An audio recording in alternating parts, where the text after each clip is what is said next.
So we're in the back courtyard. This is the east courtyard, and this is the electric meter. It's fed from the ground.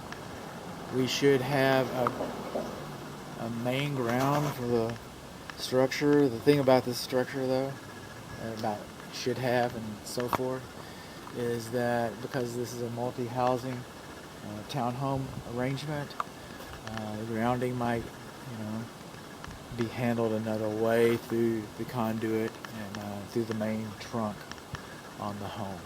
So I can't see that. That's beyond me. But we're on the, by the way, this is the dead front cover plate for the main disconnect. This is called the main principal. It's 150 amps, and that's what he's rated for. The box inside, you're going to see that it's 200 amps. This is a 150 amp system. 150 amp system, according to the labeling. I'm not doing load calculations. These boxes, just like the condensing unit boxes, which you'll learn about in the next video or so. Okay, 2 more videos. Should be sealed around the sides and the tops to keep moisture infiltration from getting inside the wall system. And you'll see that we got. It's okay to have aluminum. It's okay to have aluminum wiring when it's a cable like that. It's only when it's multiple currents through a low voltage system like 120 volts. That door's kind of a booger bear. I think I want to talk about that. I just want to come into the kitchen for a moment. I'm only required to do a representative sample. What I've done,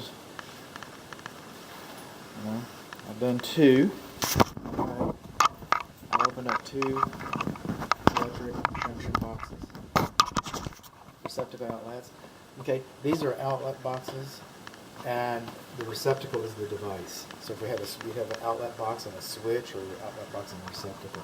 And as I'm getting in here, I'm noticing we got copper all the way. And there's a reason why I bothered to take that detour. We're coming up the stairs. Open risers, learned about that. Low handrail. Balusters is farther apart than 4 inches. No graspable handrails. Do not have a safety pan for the laundry.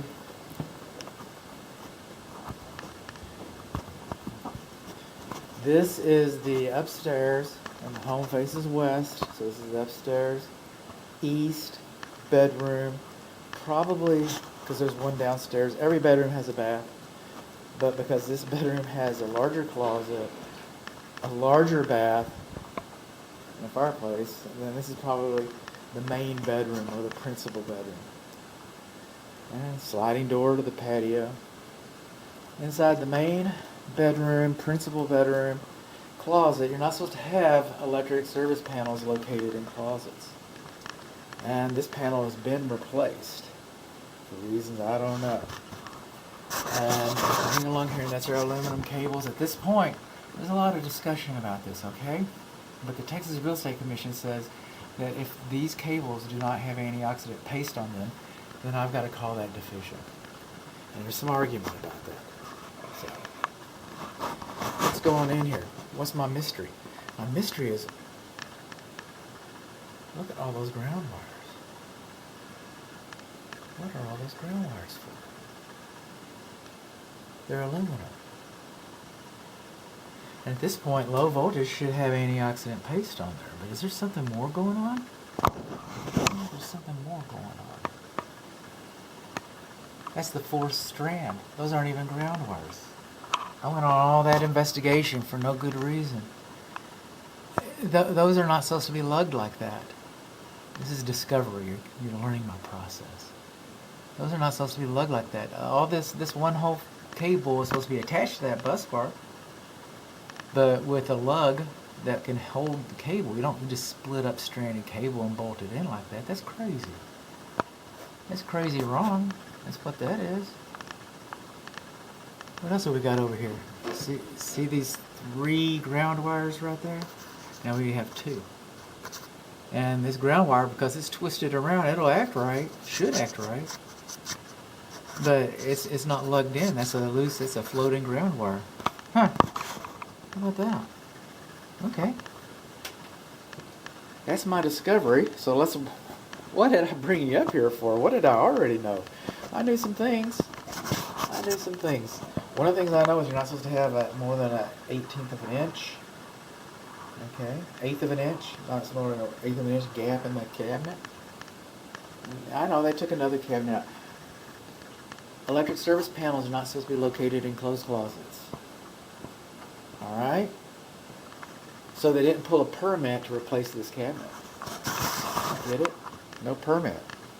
Because they wouldn't have gotten a permit, most likely wouldn't have gotten a permit, if the cabinet was located in the closet. And how's it held in?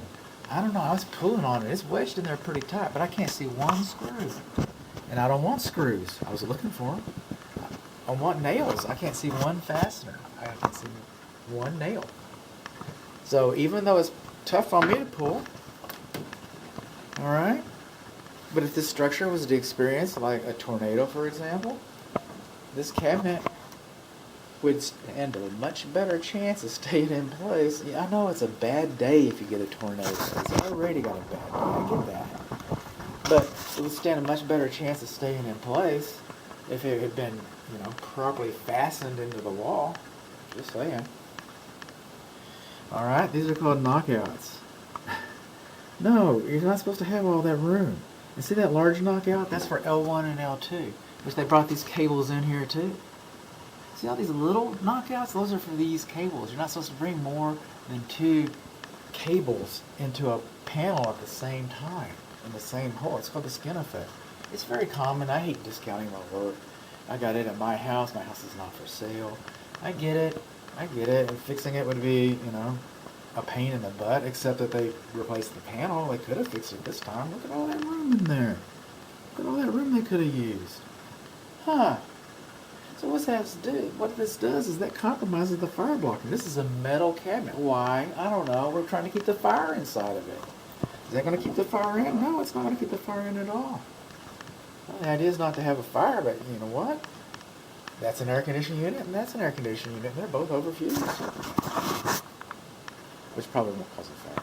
But, all the same, on this air conditioning unit, see all that copper shining? I see all that copper from Hillbilly Home Inspection. See all the copper showing inside of there? It shouldn't have been cut back so far. They could have done a better job of that. And see these breakers right here? Okay, those are called stackable breakers and cheater breakers. And they're acceptable in this panel. A lot of home inspectors get upset when they see these things. But according to the manufacturer's instructions, they're perfectly acceptable in this panel. So that's not an issue. Alright? Then we have white hots. White hots. If you don't know that's hot, you don't need to be in this cabinet. I get that.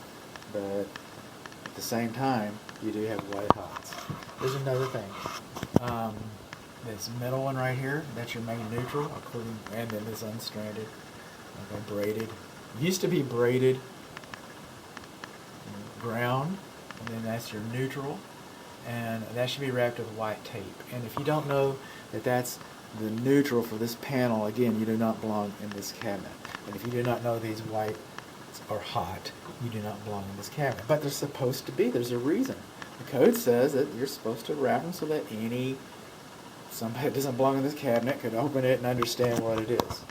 Another thing that we've got is it's supposed to be labeled specific. It's supposed to be labeled with printing. See this HOMC20UC? See that? That's printing. That's printing. Alright? See, this is handwriting. It's not cursive, but that's handwriting. It's not supposed to be handwritten. I didn't make these rules up. It's not supposed to be handwritten. It's supposed to be printed. Alright? Also notice that this is a 200 amp main disconnect principal inside this. But this is basically a sub panel. Out at the meter it's 150. Out at the meter it's 150. So you can oversize this all you want, but it's not going to change, upstream. It's not going to change upstream. So you got 150 regardless of what that says. Alright. So what did we learn? We learned that the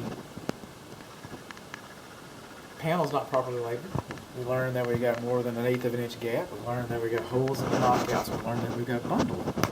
We learned that our stranded ground has been improperly divided and put on the bus bar. We learned that we've got a loose ground bar. We learned that we've got white hots. We learned that our neutral's not labeled. We don't have little rubber boots. And this cabinet is probably new enough. It probably is new enough that it came with the rubber boots, because that's where they come now. And when this is installed, we also learned, because it's in the closet, it most likely didn't have it. Judging from this and this, you know what? I would just drop down dead if I found out that this cabinet was this panel, load center, breaker box, call it what you will. I just would really be floored if I learned that there's a permit. Oh, speaking of that one loose floating ground I was talking about, look at all those right there. Look at all those. That's incredible. No, this is wrong.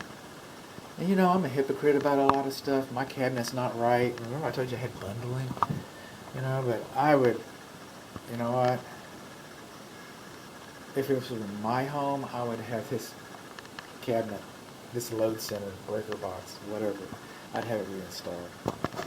And I would, and I'm a hypocrite about a lot of things that I just have trouble justifying living like that.